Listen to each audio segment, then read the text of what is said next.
Hello guys, this is Shailendra Pandey from Ambition Classes your physics mentor. आप लोगों को last class में मैंने गॉस लॉ के बारे में सिखाया था। गॉस लॉ अप्लाई करने के लिए हमको गॉसियन सरफेस की इंफॉर्मेशन होना बहुत ज़रूरी है। तो आज मैं आपको वही गॉस लॉ का एप्लीकेशन दिखाने वाला हूँ कि इसको यूज़ करके हम लोग कैसे डिफरेंट केसेस में इलेक्ट्रिक फील्ड की वैल्यू कैलकुलेट करेंगे। ठीक है, लेकिन उससे पहले मैं आप लोगों को एक बार गॉस लॉ फिर से रिवाइज करा रहा हूं कि गॉस लॉ में आपने पढ़ा क्या था। तो ध्यान से देखिएगा। गॉस लॉ आपसे ये कहता है कि अगर ये मान लीजिए कोई एक सरफेस है, इस सरफेस के अंदर कोई चार्ज Q पड़ा हुआ है, ठीक, so it is interior charge of the surface. तो इस सरफेस से पास होने वाला जो इलेक्ट्रिक फ्लक्स है, that electric flux is equal to Q in upon epsilon naught. यही था हमारा Gauss law, that is the net electric flux passing through any surface which encloses the charge Q is equal to Q in upon epsilon naught। Q in का मतलब होता है इस surface के अंदर का चार्ज जो कि Q है, so that is Q upon epsilon not. ये आप लोगों ने सीखा था फ्रॉम गॉस लॉ। क्लियर है। अब यहाँ पर मेन बात आती है कि सर ये जो इलेक्ट्रिक फ्लक्स है इसके बारे में भी देख लेते हैं। वैसे मैंने आपको इलेक्ट्रिक फ्लक्स के बारे में पूरा डिटेल पढ़ा रखा है, अगर आपने पिछली क्लासेस को ध्यान से देखा होगा और सुना होगा तो ठीक, लेकिन मैं फिर से आपको रिवाइज करा रहा हूँ। इलेक्ट्रिक फ्लक्स का मतलब होता है number of electric field lines passing through a surface in electric field. Electric field के रास्ते में, इलेक्ट्रिक फील्ड में अगर हम कोई सरफेस रख दें तो इस सरफेस से कितनी इलेक्ट्रिक फील्ड लाइंस पास हो रही हैं, इसको मेजर करके बताता है इलेक्ट्रिक फ्लक्स। इस इलेक्ट्रिक फ्लक्स का मैथमेटिकल जो वैल्यू था, that was integral E dot dA।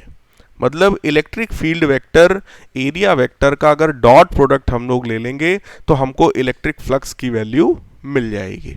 ठीक है, इसी प्रॉपर्टी को यूज करते हुए, इसी गॉस लॉ को यूज करते हुए आज के इस लेक्चर में हम लोग ये सीखेंगे कि हम गॉस लॉ का एप्लीकेशन कैसे करेंगे वेरियस केसेस में इलेक्ट्रिक फील्ड की वैल्यू निकालने में। ठीक है, तो आइए देखते हैं। मैं स्टार्ट करता हूं अपने सबसे पहले केस से, सबसे फंडामेंटल केस से।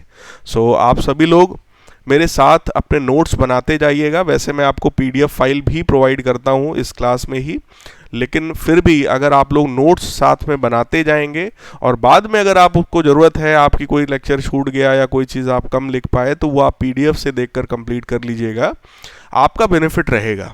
क्योंकि एक बार जब आप लिखते हैं साथ में तो एक दिमाग में आपके एक चीज़ बैठती है जा करके।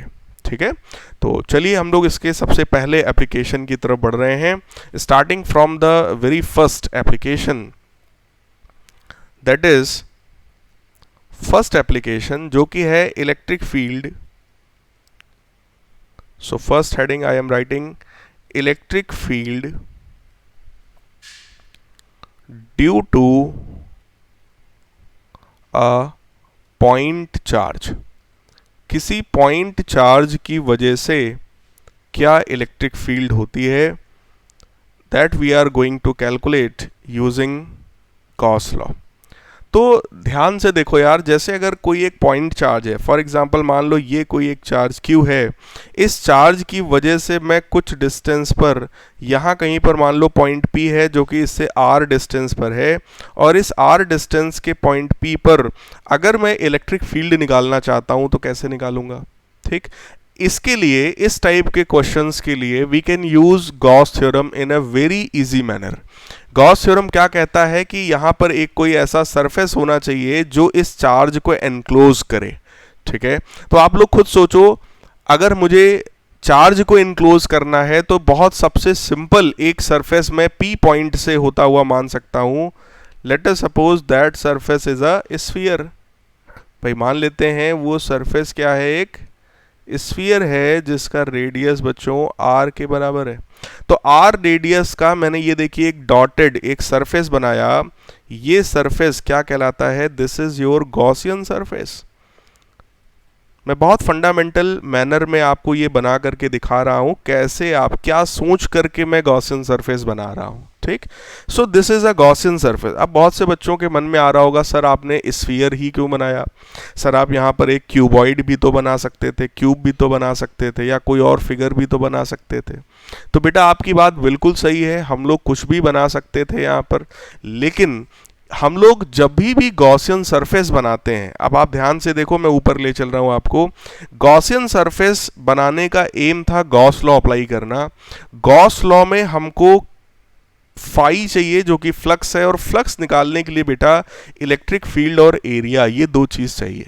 इलेक्ट्रिक फील्ड तो हम निकालने ही वाले हैं क्योंकि यही तो हमारा डेरिवेशन है, we are going to calculate electric field, तो एटलीस्ट हमको एरिया तो पता होना चाहिए ना।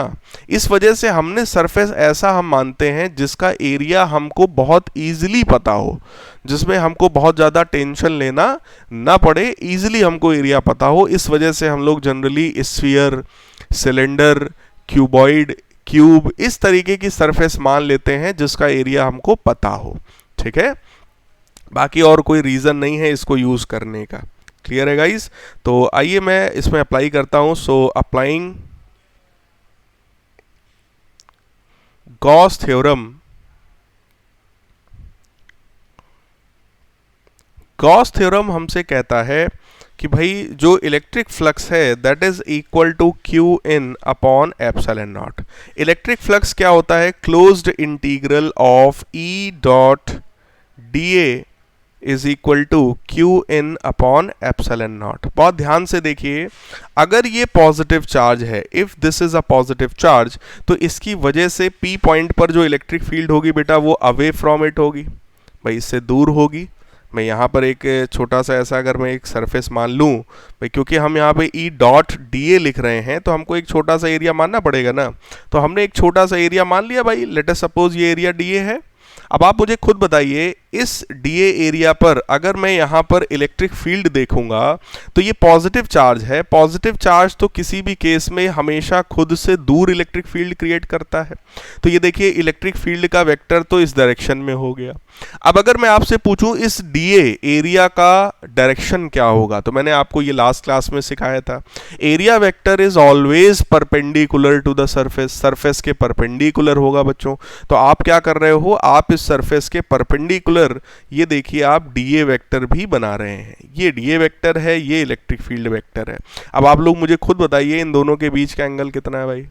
दोनों के बीच का एंगल बेटा 0 है, आप सबको समझ में आ रहा होगा। इलेक्ट्रिक फील्ड मैंने बाहर कर दिया, इंटीग्रल डी ए और कॉस थीटा, कॉस जीरो की वैल्यू 1 होती है तो उसको मैं यहाँ नहीं लिख रहा हूँ, that is equal to Q in, मतलब इस गॉसियन सरफेस के अंदर का चार्ज, इसके अंदर कौन सा चार्ज है? एक ही चार्ज है, वो क्यू है।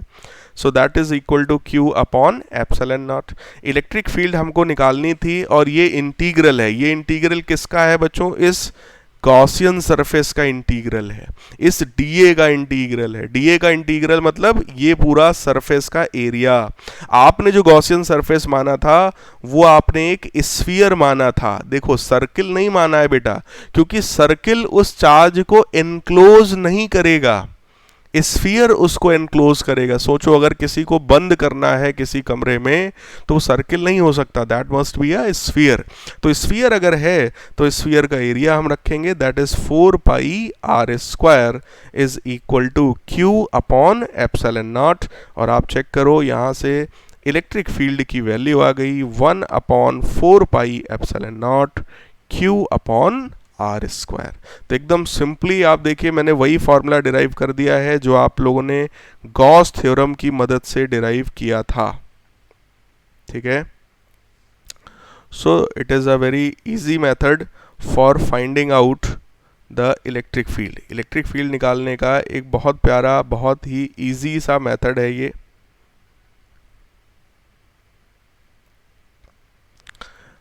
इसके यूज से बेटा बहुत टफ न्यूमेरिकल्स बहुत इजी हो जाते हैं, ठीक है। ये इलेक्ट्रिक फील्ड आ गई है अपने पास। अब देखो मैं आपको इसका दूसरा यूज दिखाता हूं। इसी दूसरे यूज को आपने लास्ट क्लासेस में कितने टफ तरीके से पढ़ा था, मैं आपको अभी याद दिलाता हूं। वो डेरिवेशन भी मैं आपको ओपन करके दिखा रहा हूं, आपने कितने टफ मेथड से उसको डिराइव किया था। जब हमको गॉस थ्योरम नहीं पता था तो हम उसको इतने टफ मेथड से कर रहे थे। अब आप देखो क्या पढ़ने चल रहे हैं हम लोग, electric field due to linear charge distribution, due to linear charge distribution. ठीक है, मतलब कोई लीनियर चार्ज अगर है, मतलब लेंथ पर अगर कोई चार्ज है तो उसके लिए हमको डिराइव करना है। तो ये देखिए मैं एक डायग्राम यहां पर बना रहा हूं।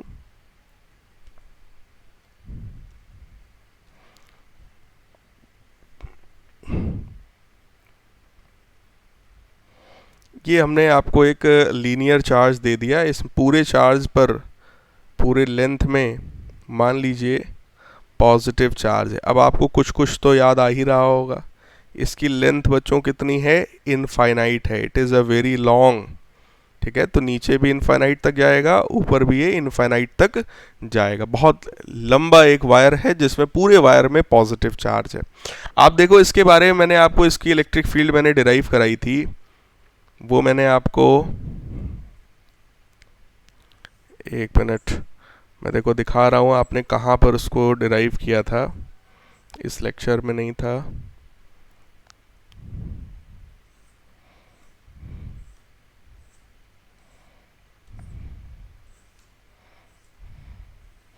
ये देखिए, electric field due to long thin wire of uniform linear charge density lambda. इसके लिए देखिए आपने डिराइव किया था, इतना खतरनाक सा इंटीग्रेशन किया था।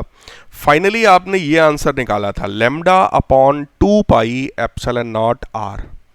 ठीक है, आज इसी डेरिवेशन को we are going to derive with the help of Gauss theorem. Gauss theorem अगर हमको अप्लाई करना है, अब आप देखो यहाँ पे हमको पता क्या है, अगर ये हमारा लीनियर चार्ज डेंसिटी है तो हमको यहाँ पर पता है कि भाई लीनियर चार्ज डेंसिटी इसकी जो है वो लेमडा है। लेमडा का मतलब भी मैं आपको बताना चाहूँगा, it means what? Charge per unit length. Lambda का मतलब होता है चार्ज पर यूनिट लेंथ। ठीक है, अब ऑब्वियस है यार, इस पूरे पर चार्ज है और हमें इसके आसपास अगर इलेक्ट्रिक फील्ड निकालनी है, लेट अस सपोज हमको इस पॉइंट पर, इस पॉइंट P पर हम इलेक्ट्रिक फील्ड निकालना चाहते हैं। ठीक है बच्चों, तो हम क्या करेंगे, हम इससे पास होने वाला एक गॉसियन सरफेस बनाएंगे। वो गॉसियन सरफेस ऐसा होना चाहिए जो इस लाइन चार्ज को कवर करे। तो ये देखिए, ये मैंने एक सिलेंड्रिकल इस बार गॉसियन सरफेस माना। तो गॉसियन सरफेस हमेशा ऐसा होना चाहिए जो उसको कवर करे। तो ये देखिए एक सिलेंड्रिकल गॉसियन सरफेस हमने बनाया।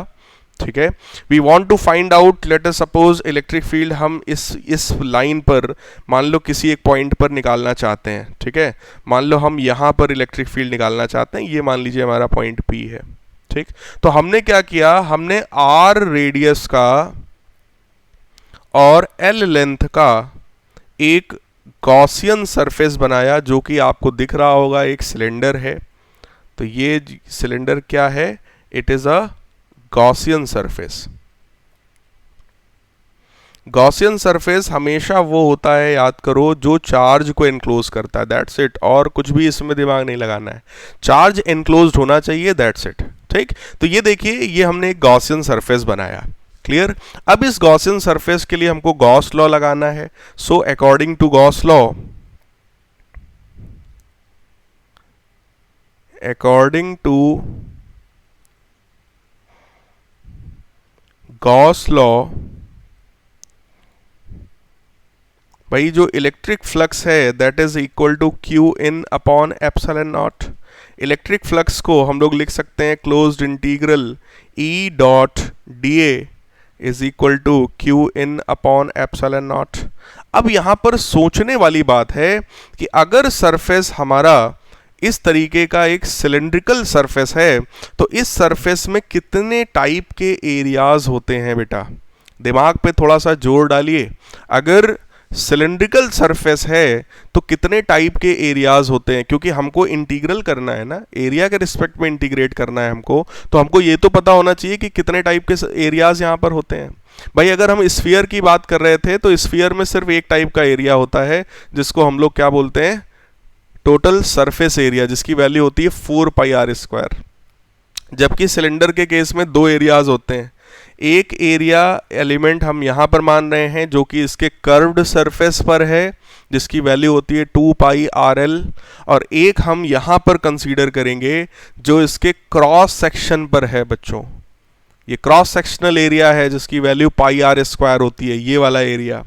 क्योंकि यहाँ दो टाइप के एरियाज है ना, कर्व्ड सरफेस भी है और क्रॉस सेक्शन भी है। Clear? So we have assumed two different elements। एक कर्व्ड सरफेस के लिए मैं लिख भी रहा हूं यहां पर, देखिए कि ये जो इंटीग्रेशन हम लोग कर रहे हैं, first one is for curved surface area, so it will become E dot d A, curved surface के लिए। और दूसरा जो है हमारा that is for cross sectional area, ये जो है क्रॉस सेक्शनल एरिया के लिए है, so again d E dot d A that is equal to Q in upon epsilon not. अब जरा आप सोचो, अगर ये पॉजिटिव चार्ज है और पी पॉइंट पर आप इलेक्ट्रिक फील्ड निकालोगे तो इलेक्ट्रिक फील्ड हमेशा इससे दूर होगी, that will be away from the charge. Positive charge तो हमेशा खुद से दूर ही बनाता है, यहां पर भी इलेक्ट्रिक फील्ड देखिए अवे फ्रॉम द चार्ज है, इसमें कोई डाउट नहीं होना चाहिए आपको। क्लियर है एकदम? ठीक। अब दूसरी चीज क्या है? एरिया। तो एरिया के बारे में देखो भाई, यहां पर जो एरिया होगा आप सबको पता है वो परपेंडिकुलरली आउटवर्ड्स होगा, तो ये एरिया वेक्टर है, it is D A vector. जबकि यहां पर जो एरिया वेक्टर होगा it is all again perpendicularly outwards, so it is D A vector. इस बार क्या है, इन दोनों के बीच का एंगल 90 है, जबकि यहां पर जो एंगल है वो 0 है। तो आप खुद चेक करो कि ये जो क्रॉस सेक्शनल वाला जो आपका एरिया था, क्योंकि आप डॉट प्रोडक्ट बच्चों ले रहे हैं तो आप A dot B cos theta लिखेंगे, और इसके लिए वो कॉस थीटा 90 है, तो ये पूरा का पूरा इंटीग्रेशन कितना हो गया? 0 हो गया। So you will simply write it closed integral E into D ए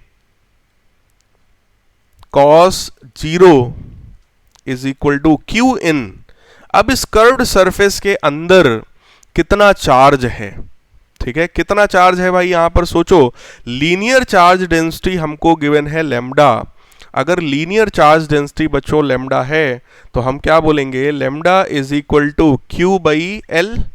भाई charge per unit length, length कितना है सरफेस का? L, so that is Q by L. तो यहां से क्यू की वैल्यू हमको कितनी मिल गई है? Lambda into L. ये वैल्यू हम उठाकर यहां पे रखेंगे, lambda L upon epsilon naught. E बाहर हो जाएगा, इंटीग्रल ऑफ डी ए मतलब curved surface area of the cylinder, जो कि आप सबको पता है कितना होता है? 2 pi R L, that is equal to lambda L upon epsilon naught. तो आप खुद चेक करिए, इलेक्ट्रिक फील्ड की वैल्यू आ गई 1 upon 2 pi epsilon naught. Length से ये लेंथ कैंसिल हो गया, 1 upon 2 pi epsilon naught lambda upon R. क्या आपको मेरी बात समझ आ रही है? ये सेम वही वैल्यू है जो अभी मैंने आपको दिखाया था। देखिए मैं आपको फिर से एक बार दिखा रहा हूं, ये देखिए lambda upon 2 pi epsilon not r. तो यहां चेक करिए, lambda upon 2 pi epsilon not r. कहने का मतलब Gauss law, Gauss theorem use करके आपने, आप देखिए चेक करिए, इस डेरिवेशन को आपने कितना सिंपल, कितना इजीली आपने इसको डिराइव कर लिया है। ठीक है बच्चों, तो और यहाँ पर अगर मैं आपको अगर मैं ग्राफ बनाने के लिए कहूँ तो ग्राफ भी आप प्लॉट कर सकते हैं। अगर आपसे आर और इलेक्ट्रिक फील्ड वर्सेस डिस्टेंस का अगर आपसे ग्राफ पूछा जाए तो आप खुद ध्यान से देखिए, यहाँ क्या दिख रहा है आपको? Electric field is proportional to 1 by r. मतलब क्या है? जैसे जैसे आप दूर जाएंगे इलेक्ट्रिक फील्ड की वैल्यू कम होती चली जाएगी। क्लियर? सो आर बढ़ेगा तो इलेक्ट्रिक फील्ड कम होगा। इस टाइप का जो ग्राफ होता है ये रेक्टेंगुलर हाइपरबोला कहलाता है बच्चों।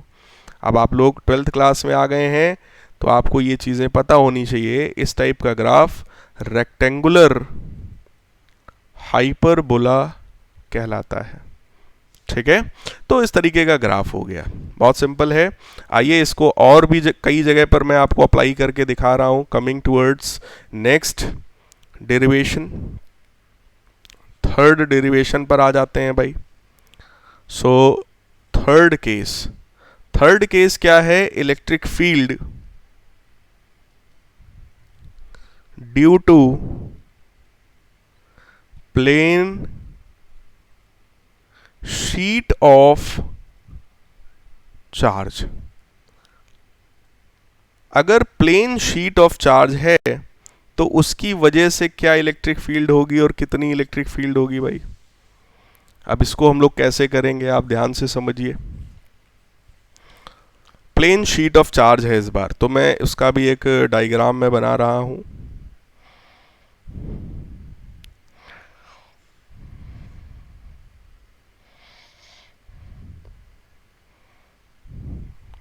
एक मिनट।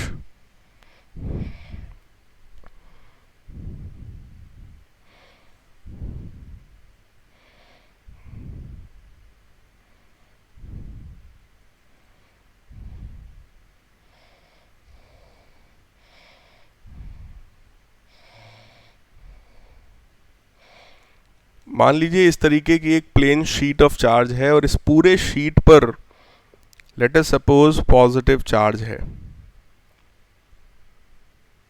पूरे शीट पर पॉजिटिव चार्ज है।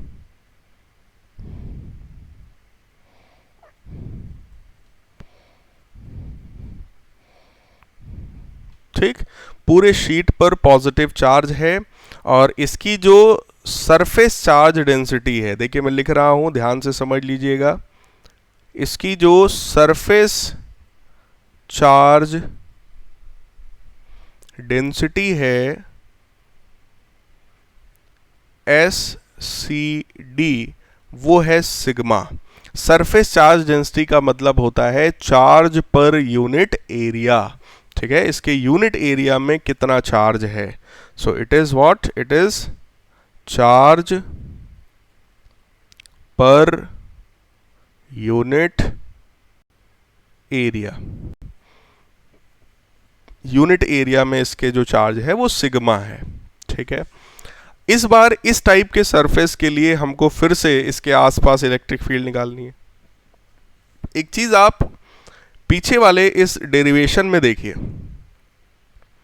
इस डेरिवेशन में आपने ये देखा था कि अगर ये लाइन चार्ज है तो लाइन चार्ज से r डिस्टेंस दूर जाने पर जो इलेक्ट्रिक फील्ड मिली थी that was inversely proportional to the distance. मतलब डिस्टेंस से मतलब जितना आप उससे दूर जाएंगे इलेक्ट्रिक फील्ड की वैल्यू उतनी ही कम होती जाएगी। ठीक है, इस बार भी वही सीन है, हमें इसके आसपास इलेक्ट्रिक फील्ड निकालनी है। तो बेटा फिर से वही बात आई कि एक हमको क्या मानना पड़ेगा? गॉसियन सरफेस मानना पड़ेगा। गॉस लॉ अप्लाई करने का सबसे पहला काम यही है, you will consider a Gaussian surface. ठीक है, तो आइए देखते हैं हम लोग कौन सी गॉसियन सरफेस हम मान रहे हैं। So I have assumed a Gaussian surface again like a cylinder. एक सिलेंडर के जैसा हमने एक गॉसियन सरफेस ऐसा देखिए अज्यूम किया। ये मतलब ऐसा गॉसियन सरफेस है जो इसके अंदर से होकर के जा रहा है। आप इमेजिन करिएगा, क्योंकि ये एक पूरी शीट ऑफ चार्ज है तो इस शीट ऑफ चार्ज से इसके अंदर से ऐसा होता हुआ ये जा रहा है। तो मैं इसको डॉटेड दिखा दे रहा हूं। इस तरीके का ये पूरा एक गॉसियन सरफेस हमने कंसीडर किया। और आप सोचो ये गॉसियन सरफेस जैसे मान लो ये शीट है, ठीक है, इस शीट के अंदर से ऐसा होता हुआ ये सिलेंडर जा रहा है, इधर से बाहर निकल रहा है। इस तरीके का ये गॉसियन सरफेस है, क्योंकि गॉसियन सरफेस हमेशा ऐसा होना चाहिए जो चार्ज को इनक्लोज करे। अब आप जरा सोचो, अगर ये एक शीट ऑफ चार्ज है और आपने गॉसियन सरफेस ऐसा बनाया है जो इसके अंदर से ऐसे होकर के, अगर ये गॉसियन सरफेस अगर ऐसा जा रहा है तो आप खुद सोचो जो चार्ज होगा बेटा, क्या चार्ज सिर्फ इतने ही एरिया में है? बताओ भाई। लेट अस सपोज इसका जो क्रॉस सेक्शनल एरिया अगर A है तो सिर्फ इसी A सरफेस पर ही तो चार्ज है। बताओ भाई, जो चार्ज इसके अंदर है वो सिर्फ और सिर्फ इसी A सरफेस पर है। भाई इस पूरे स्पेस में, यहां पर पूरे स्पेस में क्या कोई चार्ज है? बताइए आप, इस स्पेस में या इस वाले पूरे स्पेस में क्या कोई चार्ज है? बताओ भाई, नहीं है। जो भी चार्ज आपको देखने को मिलेगा यहां पर, वो चार्ज सिर्फ और सिर्फ किस स्पेस में है भाई? यहां पर है, सिर्फ इस ग्रीन वाले, इस वाले स्पेस में ही चार्ज है। Clear? So I am going to apply this electric field, this Gauss law. So according to Gauss law,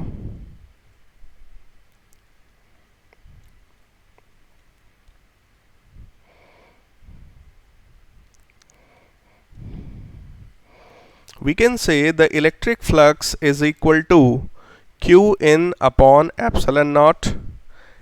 So that will be E dot d A electric field into area. अब क्योंकि यहाँ पर positive charge है, तो इस positive charge से यहाँ पर जो इलेक्ट्रिक फील्ड होगी बेटा वो अवे फ्रॉम चार्ज होगी, और यहाँ पर भी जो इलेक्ट्रिक फील्ड होगी that will be again away from the charge.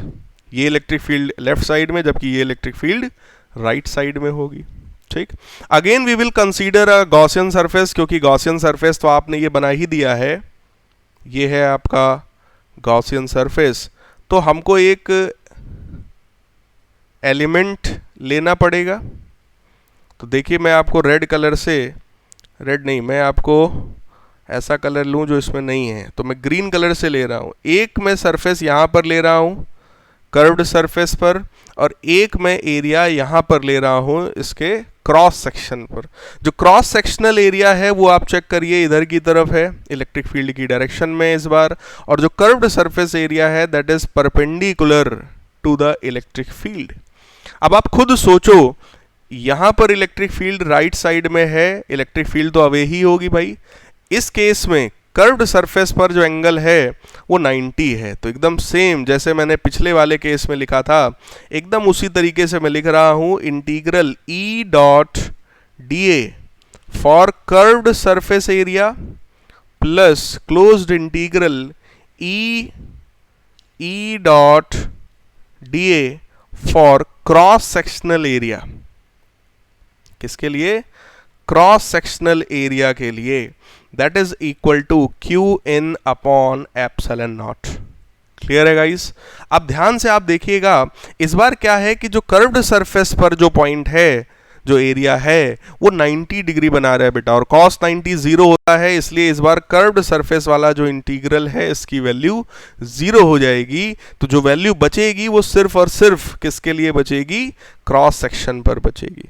तो आप देखिए इलेक्ट्रिक फील्ड बाहर हो गया, closed integral D A along cross sectional area is equal to Q in, मतलब इस सरफेस के अंदर का चार्ज. अब आप जरा सोचो, ये जो गॉसियन सरफेस हमने, ये जो सिलिंड्रिकल सरफेस हमने माना था रेड कलर का, इसके अंदर कितना चार्ज है और कहां पर है?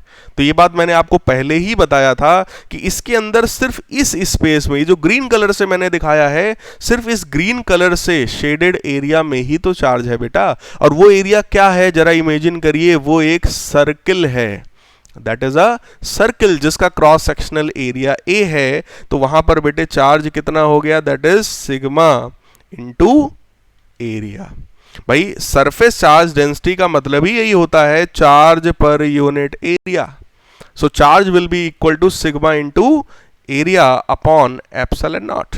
सो ई इनटू, अब आप और एक चीज चेक करिए, अगर हम क्रॉस सेक्शन एरिया की बात करेंगे तो इस सिलेंडर के लिए बोलो दो क्रॉस सेक्शनल एरिया है, एक ये वाला और एक ये वाला. We have two cross sectional areas here, ये वाला भी है, ये वाला भी है. तो टोटल क्रॉस सेक्शनल एरिया बच्चों कितना हो गया? That is 2a. देखो रेडियस पता होती तो हम पाई आर स्क्वायर लिख देते, इसमें आप लोग कंफ्यूज मत होइएगा, ठीक है. लेकिन रेडियस नहीं पता थी भाई, हमने माना ही नहीं था, हमने उसका क्रॉस सेक्शनल एरिया मान लिया था, तो ए के टर्म्स में ही रख दे रहे हैं. क्योंकि बेटा वैसे भी ये ए से ए आप देखो कैंसिल हो रहा है, और इलेक्ट्रिक फील्ड की वैल्यू कितनी आ गई? Sigma upon 2 epsilon not. ये एक बहुत इंपॉर्टेंट प्रॉपर्टी है जो कि बच्चे भूल जाते हैं, और ये आपकी आगे काम में आएगी, इसलिए आप बेटा इसको ध्यान से दिमाग में रखिएगा. क्या? इलेक्ट्रिक फील्ड, किसी भी यूनिफॉर्मली चार्ज्ड सरफेस की वजह से जो इलेक्ट्रिक फील्ड होती है, that electric field is sigma upon 2 epsilon not. कितनी होती है? Sigma upon 2 epsilon not. आइए इसी चीज का और एप्लीकेशन मैं आपको दिखा रहा हूं करके। Coming towards case number 4। सो फोर्थ केस में आ रहे हैं, that is electric field near charged, electric field near charged conducting surface। किसी भी चार्ज्ड कंडक्टिंग सरफेस की वजह से कितनी इलेक्ट्रिक फील्ड होगी? इस बार चार्ज्ड कंडक्टिंग सरफेस है। देखो मैं इस बार आपको फिर से डायग्राम बना के दिखा रहा हूं। इस बार जो सरफेस है वो हमारा 3D सरफेस है। So that surface is something like this. 3D है तो मैं थोड़ा सा बनाने की, इसको ठीक ठाक बनाने की मैं कोशिश कर रहा हूं।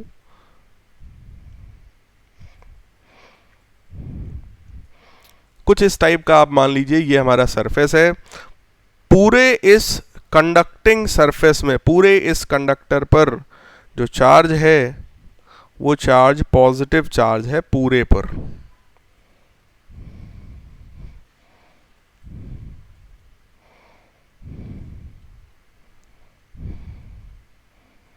ठीक है, इस तरीके का पूरे पर चार्ज है। ये जो चार्ज है यहाँ पे जो सरफेस चार्ज डेंसिटी है, again surface charge density is sigma, जिसका मतलब होता है charge per unit area. So that is Q by A। इस तरीके का इस बार फिर से सरफेस है। बस डिफरेंस क्या है, पिछली बार एक शीट थी, एक प्लेन शीट थी, शीट मतलब 2D। इस बार क्या है, कंडक्टिंग सरफेस है जो कि 3D होता है। ठीक है, और इस सरफेस के लिए अगर हमको यहाँ पर फिर से इलेक्ट्रिक फील्ड इसके आसपास निकालनी है तो उसके लिए again we are going to apply Gauss theorem. तो गॉस थ्योरम से हम क्या करेंगे, यहाँ पर एक गॉसियन सरफेस सबसे पहले मानेंगे। So let us consider a Gaussian surface which is again like a cylinder, जो कि इसके अंदर से होकर के जा रहा है। ऐसा सिलेंडर है ये। ठीक है, इसके अंदर से आप सोचो ऐसे यहाँ से होगा, एक तरफ से मतलब सिलेंडर इंसर्ट हो रहा है, दूसरी तरफ से निकल रहा है। इस तरीके का हमने गॉसियन सरफेस माना है। और आप सोचो यही वो सरफेस होगा यहाँ पर, अगेन यही वो सरफेस है जिस पर चार्ज है। ठीक है, ध्यान से बेटा सोचना। इस बार जो है, क्योंकि ये एक 3D है, इसकी चौड़ाई है, ये देखिए इसकी थिकनेस है, तो इस तरीके का एक क्रॉस सेक्शन, ध्यान से सोचना, इस तरीके का एक क्रॉस सेक्शन तो इधर वाले इस वाले फेस पर होगा, और सेम ऐसा ही एक क्रॉस सेक्शन इसके जस्ट बगल में होगा। बोलो भाई। और ये देखो, ये थिकनेस वही होगी जो ये वाली है। अगर ये थिकनेस T है तो ये भी तो T थिकनेस होगी भाई। सोचो, सेम टाइप के दो क्रॉस सेक्शन इस बार हैं। So considering, let us suppose area A है, ये भी A है, इस सरफेस का भी A है और इस सरफेस का भी A। भाई क्रॉस सेक्शन है ना, तो सर्कल है, अगर सिलेंडर है तो पूरा क्रॉस सेक्शन यूनिफॉर्म है, यहाँ पर सेम है। अब इस केस में क्योंकि 3 डायमेंशनल है, इलेक्ट्रिक फील्ड की बात मैं कर रहा हूं, पॉजिटिव चार्ज है तो ऑब्वियस है इससे दूर ही होगी इलेक्ट्रिक फील्ड, तो यहां पर भी दूर है, यहां पर भी दूर है। सेम एकदम डायग्राम है। एक हमने यहां पर एलिमेंट माना, इस एलिमेंट का एरिया ऐसा है। ठीक है, इलेक्ट्रिक फील्ड अवे है। एक एलिमेंट हमने बेटा यहां पर माना है, इसका जो एरिया है वो इसकी डायरेक्शन में ही है। तो आप लोग समझ गए होंगे कि कर्व्ड सरफेस की वजह से कोई इलेक्ट्रिक फ्लक्स नहीं होगा। So according to Gauss law we have electric flux is equal to Q in upon epsilon naught. So closed integral along curved surface area E dot dA plus closed integral along cross sectional area E dot dA will be equal to Q in upon epsilon naught. Again आप समझ गए हैं कि curved surface area वाला ये जो integration है, ये इंटीग्रेशन बच्चों जीरो हो जाएगा, ये खत्म हो जाएगा। तो कौन सा बचेगा उसको देखिए, क्रॉस सेक्शन का। ठीक, तो इलेक्ट्रिक फील्ड E हो गया, एंगल आप सबको दिख ही रहा होगा 0, cos 0 की वैल्यू 1 होती है, इसलिए E डॉट DA जब हम करेंगे सो E इंटू 2A हो जाएगा, क्योंकि भाई हम लोग जो इंटीग्रेशन कर रहे हैं तो वो इस क्लोज्ड सरफेस के लिए कर रहे हैं, इस गॉसियन सरफेस के लिए कर रहे हैं, तो जिसके दो एरियाज हैं, एक इधर है एक इधर है, जैसे पहले रखा था वैसे ही अभी भी रख दिया, is equal to Q in. Q in का मतलब बेटा क्या है कि जो गॉसियन सरफेस हमने मानी है इसके अंदर का चार्ज। तो आपको ये सोचना है कि इस गॉसियन सरफेस के अंदर कितना चार्ज है और कहां पर है। तो आप जरा सोचो, मैं फिर से आपको शेड करके दिखा रहा हूं, इस वाले स्पेस में क्या चार्ज है यहां वाले में, या इस इतने स्पेस में क्या चार्ज है, नहीं है। जो भी चार्ज यहां पर है वो चार्ज बच्चों सिर्फ इस, जो मैं ब्लू कलर से मैं शेड कर रहा हूं, सिर्फ इतने स्पेस में चार्ज होगा। इनफैक्ट सिर्फ इस क्रॉस सेक्शन पे, जो आउटर वाला क्रॉस सेक्शन है, जो इधर वाला क्रॉस सेक्शन है, सिर्फ इस पर ही चार्ज होगा। दोनों ऐसे, इधर पे भी है इधर पर भी है। बात समझ रहे हैं आप? ठीक, तो यहां पर जो अंदर का चार्ज होगा उसके लिए जब आप यहां एक्सप्रेशन लिखोगे तो आप क्या लिखोगे भाई, सिग्मा का मतलब होता है Q अपॉन A, तो Q की वैल्यू क्या हो जाएगी, सिग्मा इंटू एरिया। कितने एरियाज पर चार्ज है, इधर वाले पर भी है और इधर वाले पर भी है, दोनों पर है, तो बेटा टोटल एरिया कितना हो गया, 2A हो गया। सो इलेक्ट्रिक फील्ड की वैल्यू इस बार कितनी आई, सिग्मा अपॉन एप्सिलॉन नॉट। और बहुत ध्यान से समझने वाली बात है, चाहे इसके पहले वाला केस हो, चेक करिए, electric field due to thin sheet of charge, चाहे शीट ऑफ चार्ज की वजह से इलेक्ट्रिक फील्ड हो, चाहे इस तरीके के किसी कंडक्टर की वजह से इलेक्ट्रिक फील्ड हो, these electric fields are independent of distance. ये इलेक्ट्रिक फील्ड्स डिस्टेंस पर डिपेंड नहीं कर रही हैं, they are independent of distance. क्या आपको मेरी बात समझ में आ रही है? They are independent of distance. Clear?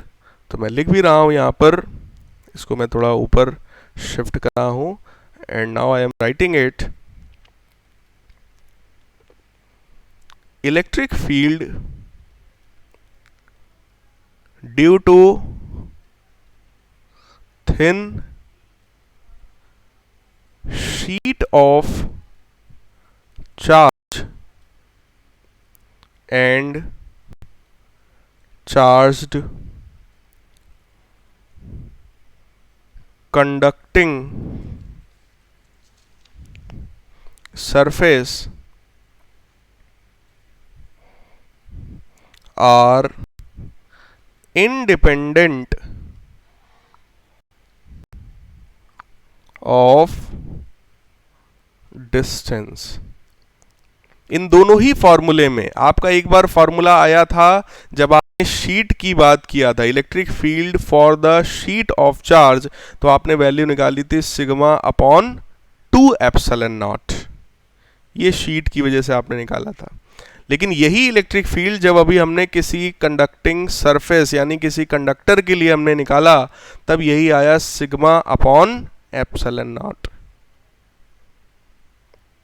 इसका मतलब कि अगर हम शीट ऑफ चार्ज की वजह से इलेक्ट्रिक फील्ड देखते हैं तो वो पूरे कंडक्टर से आधी होती है इलेक्ट्रिक फील्ड। यहां पर नीचे 2 का टर्म है लेकिन इसमें 2 का टर्म नहीं है, तो कंडक्टर सरफेस की वजह से इलेक्ट्रिक फील्ड है सिग्मा अपॉन एप्सिलॉन नॉट। लेकिन अगर वही यहां पर कोई शीट हो जाए तो ये बन जाएगा सिग्मा अपॉन 2 एप्सिलॉन नॉट। इसी चीज को मैं थोड़ा सा आपको और समझाने की कोशिश कर रहा हूं, ध्यान से देखो। ये एक पूरा क्लोज्ड कंडक्टिंग सरफेस है, पूरा कंडक्टर है, क्लोज्ड है, इर्रेगुलर शेप का कंडक्टर है। इसकी वजह से अगर आप इसके आसपास कहीं पर इलेक्ट्रिक फील्ड निकालना चाहेंगे तो ये इलेक्ट्रिक फील्ड इसकी वजह से कितना होगा, सिग्मा अपॉन एप्सिलॉन नॉट होगा। ठीक है, this would be sigma by epsilon not.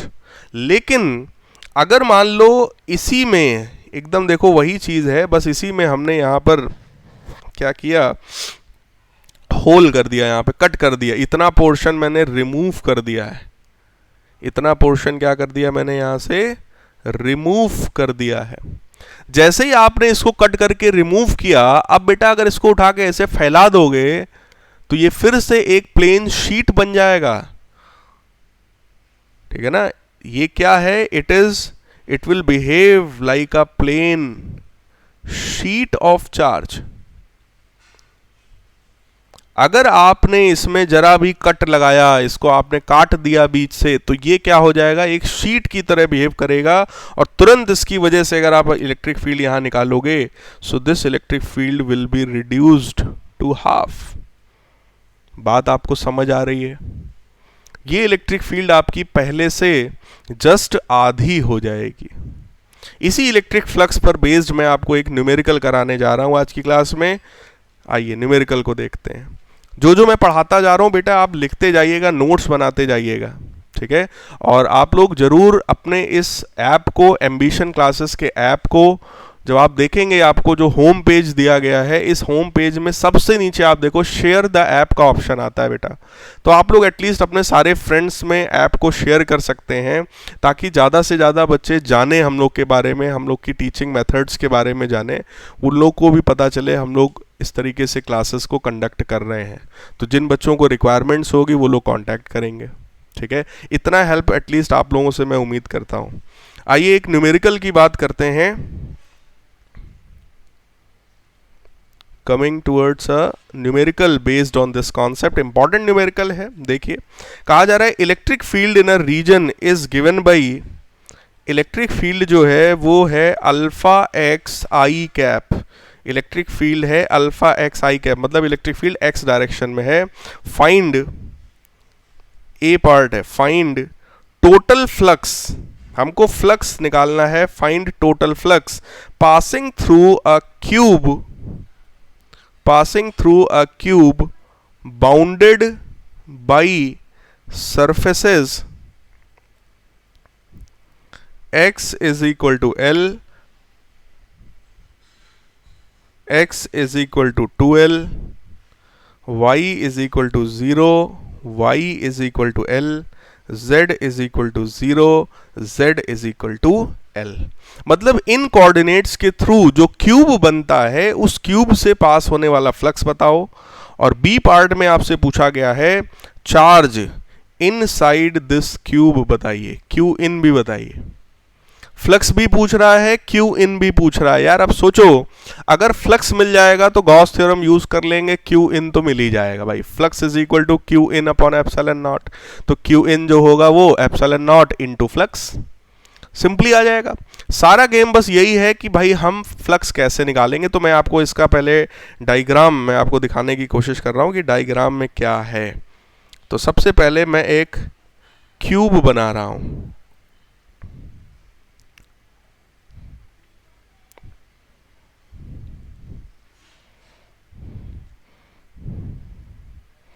ये आपका एक क्यूब है, ये एक्स एक्सिस है,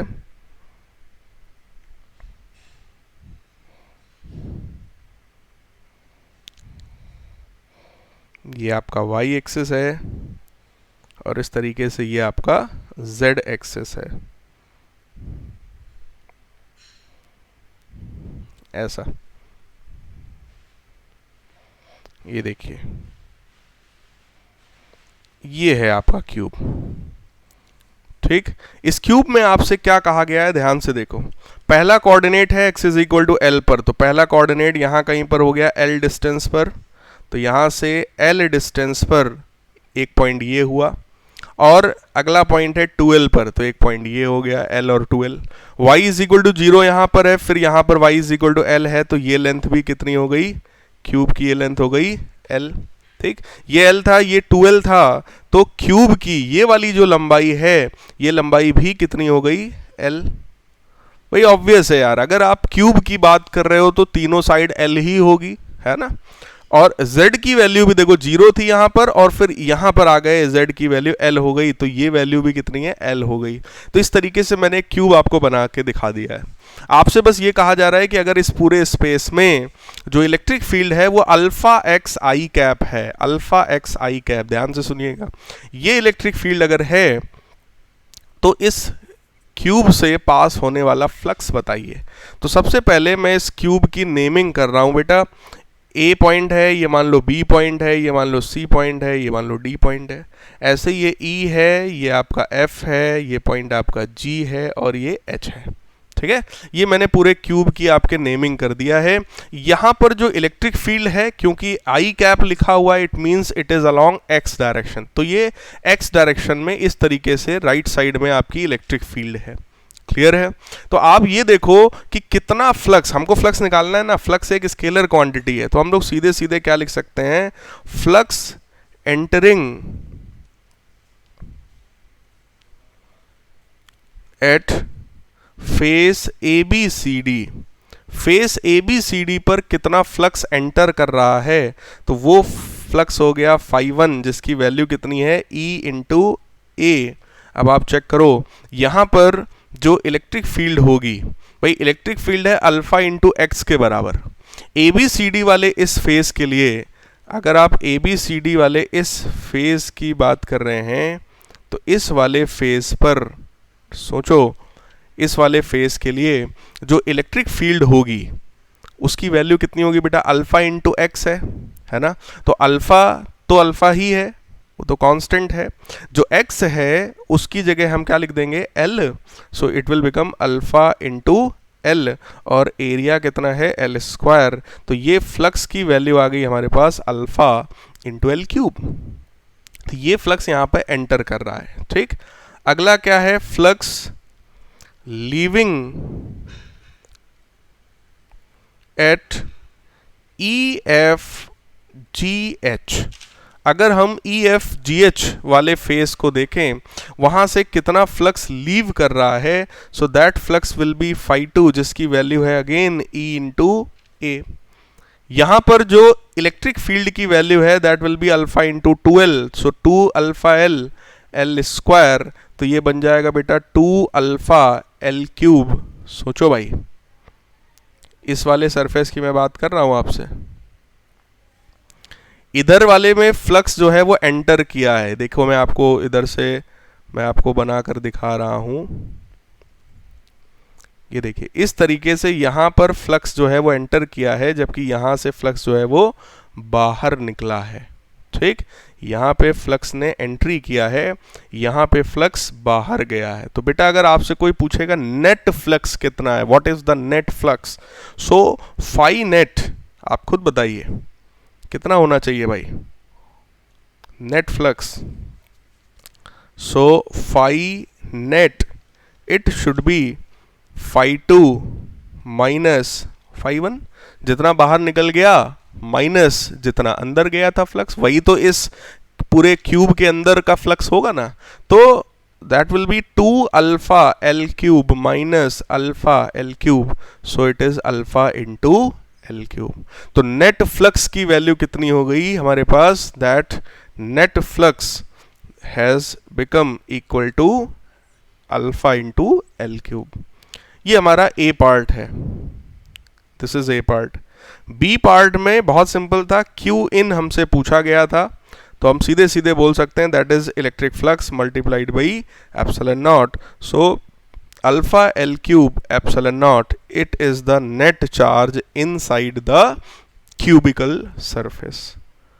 देखो यहां पर जो इलेक्ट्रिक फील्ड थी बेटा वो वेरिएबल फील्ड थी, इसलिए हमने इलेक्ट्रिक फील्ड्स की वैल्यू को निकाला। आप खुद देखो, मैं आपको एक बार फिर से बता रहा हूं, अगर आपको इस ए बी सी डी वाले पोर्शन पर इलेक्ट्रिक फील्ड की वैल्यू अगर लिखनी है ई ए बी सी डी पर, तो आप सोचो that is alpha into x, x coordinate कितना है ए बी सी डी के लिए, एल के बराबर है, सो एक्स एल इंटू आई कैप। बोलो यार, ये हो जाएगा। अगर आप ई एफ जी एच वाले पर इलेक्ट्रिक फील्ड चाहते हो, electric field at E F G H, तो ये कितना हो जाएगा, अल्फा इंटू 12 इंटू आई कैप। क्लियर, एक्स डायरेक्शन में ही है लेकिन ये इंक्रीजिंग इलेक्ट्रिक फील्ड है। EFGH पर पहुंचते ही इलेक्ट्रिक फील्ड दोगुनी हो जाती है। तो आज की क्लास में मैंने आप लोगों को गॉस लॉ यूज करके कैसे इलेक्ट्रिक फील्ड निकालेंगे वेरियस केसेस में, ये मैंने आप लोगों को सिखाया है आज की क्लास में। ये क्लास बेटा बहुत इंपॉर्टेंट है, बहुत से बच्चे इसमें कंफ्यूज रहते हैं। ठीक, आप लोग इन चीज़ों को ध्यान से देख लीजिए, रिवाइज कर लीजिए। कोई भी प्रॉब्लम आती है अगर आपको तो आप तुरंत मुझसे कांटेक्ट करिए, इसमें कोई भी झिझक, कोई भी संकोच करने की ज़रूरत बिल्कुल भी नहीं है। ठीक है गाइज, टेक केयर, अगली क्लास में मिलते हैं।